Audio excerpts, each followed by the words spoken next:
Yes, karibuni sana kwenye Let's Talk. Mimi naitwa Benjeko Master Public Informer.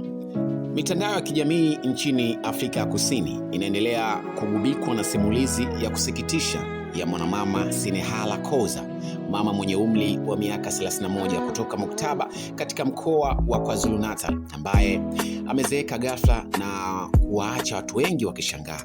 Kwa mujibu wa taarifa zinazosambaa mitandaoni, Koza alikuwa na afya yake njema na akiendelea kuwa kawaida hadi alipofika miaka takriban 27, ambapo ngozi yake na viungo vya mwili pamoja na afya yake kwa ujumla vilianza kudhoofika kwa kasi kubwa.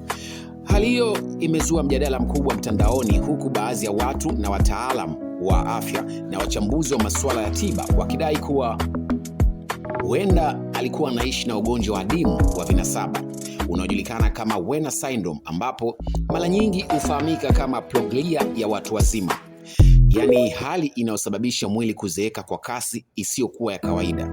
Werner syndrome ni nini? Werner syndrome ni ugonjwa wa nadra ambao unasababisha mwili kuzeeka mapema zaidi kuliko kawaida, mara nyingi dalili zake zikianza kuonekana mwishoni mwa ujana au katika miaka ya 20.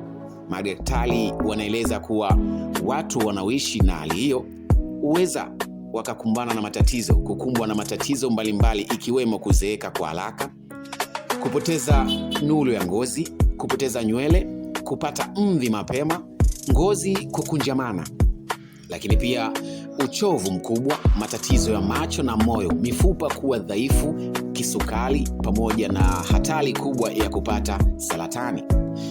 Hiyo ndio syndrome proglia ya watu wazima, ambapo mwanadada huyo Koza kutoka Afrika Kusini amekutwa na tatizo hilo, tatizo ambalo watu wengi sana imemake hidden kwenye mitandao ya kijamii kumzungumzia.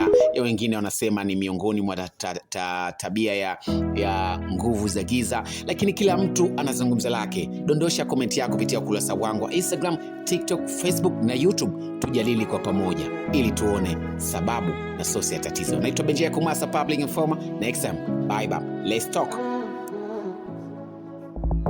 Yes, karibuni.